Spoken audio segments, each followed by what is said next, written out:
You've pulled your shot, you remove your portafilter, and there's still some water on top of your puck. At this point, you dump it into the sink without tasting it, and your day, week, month, maybe even year is ruined, and you wonder if you'll ever recover. Or maybe it's not that serious.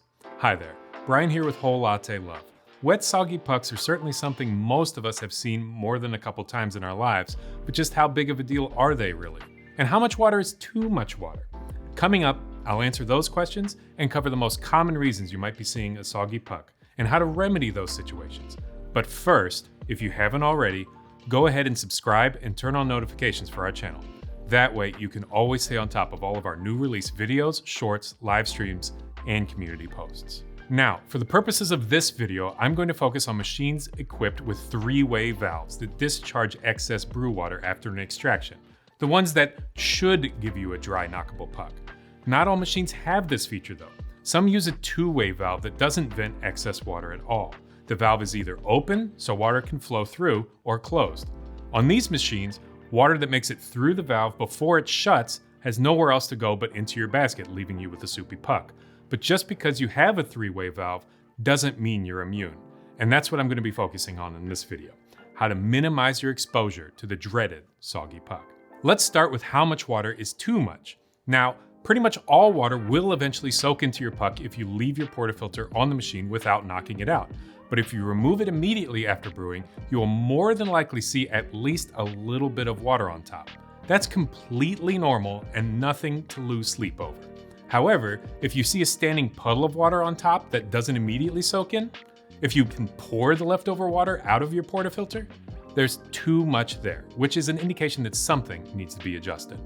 In the vast majority of cases, soggy pucks are caused because there's too much restriction in your basket, which prevents water from flowing through your ground espresso. Broadly, there are four main issues that might be causing this problem: too fine a grind size, overdosing your basket, tamping too forcefully, and pressurized baskets. Let's tackle these one by one. If your culprit is too fine a grind, the solution is simple. Coarsen your grind a bit and try again. If pulling a standard shot, look for a 1:2 ratio of ground coffee to espresso in 25 to 30 seconds. For a more detailed look at how to dial in your grind size, check out Mark's video on the subject, linked up in the corner and down in the description. Putting too much espresso in your basket can also cause excessive restriction. If this is what's causing your soggy pucks, you'll probably notice a lot of espresso sticking to your shower screen after your extraction. Double check the capacity of your basket you're using and make sure you're not overdosing. Another way to check to make sure your dose is right is to use the quarter trick, which I learned from my colleague Zach. To do this, prep your puck as you normally would, then place a quarter on top of your tamped bed of espresso and lock your portafilter into the machine. Take the portafilter out and look at your puck. A properly dosed puck will have the quarter just barely indented into the espresso. If you've dosed too much, the quarter will be buried. If you dose too little, it won't have made any indent at all. Tamping too forcefully is probably the most difficult problem to solve because unless you've got a pressure regulating tamper, there's really no way to know for certain how hard you're pressing down other than feeling it out. Ultimately, I would recommend doing your very best to tamp as consistently as possible each time, and adjusting the grind size if you're getting too much or too little extraction pressure. Now, I've been tamping espresso for a long time, and the way it was initially taught to me was to simply press until it stops. At some point, you can't compress the grounds any further. It takes a little bit of getting used to get the feel of it just right, but once you do, you can be fairly confident that you're tamping with about the same pressure every time. If this proves frustrating for you, you can always pick up a pressure regulating tamper, which will essentially guarantee tamping consistency.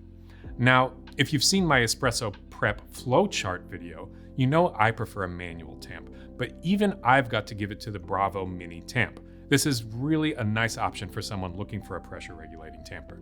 But if you want to go all out, definitely spring for a BOSe tamper to automate the whole process and remove any inconsistencies. Lastly, if you're using a pressurized basket, it's likely to exacerbate any issues caused by any of the three other culprits because they're designed to increase brew pressure so you can use store-bought pre-ground coffee. If you're grinding your own beans at home, chances are you probably shouldn't use a pressurized basket. If you're using pre-ground coffee though, and still getting soggy pucks in your pressurized basket, check your dose and tamping pressure and try to resolve the issue. There's nothing wrong with using a pressurized basket, but maybe look into upgrading to a commercial basket with an espresso-focused grinder. Trust me, the difference between pre-ground coffee and fresh ground is significant. Now, if you've triple checked your puck prep and are confident you're grinding to the right size, dosing properly, and tamping with the correct amount of pressure every time, and you're still consistently getting soggy pucks, it's possible there's a larger problem at play. But 99% of the time, improving your puck prep process will mostly eliminate soggy pucks. But here comes the frustrating part about all this. Even if you do everything right, you'll still get a soggy puck every once in a while. So no matter how nice your setup is and how many shots you've pulled in your life, you're going to get soggy pucks every now and then, and that's perfectly fine. If your shot pulled within specifications and tastes fine, I wouldn't even worry about changing anything, because having a little extra water hanging out on top of your puck in no way means that your shot is undrinkable. We've always been big fans of the acronym TEA for Taste Everything Always, though more recently we've been pushing COFFEE for Consume Often for Frequent Educational Experiences. In either case, my suggestion here is you should always at least take a little sip of your drink, even if everything went wrong. If you never know what wrong tastes like, how can you know how to make it right? I hope you found this video helpful, but if there's anything I didn't answer here, let me know down in the comments and I'll take care of you. Once again, if you like coffee and espresso, you really should subscribe to the channel. I'm Bryan, thanks for watching, and check back soon for more of the best on everything coffee. Brought to you by Whole Latte Love.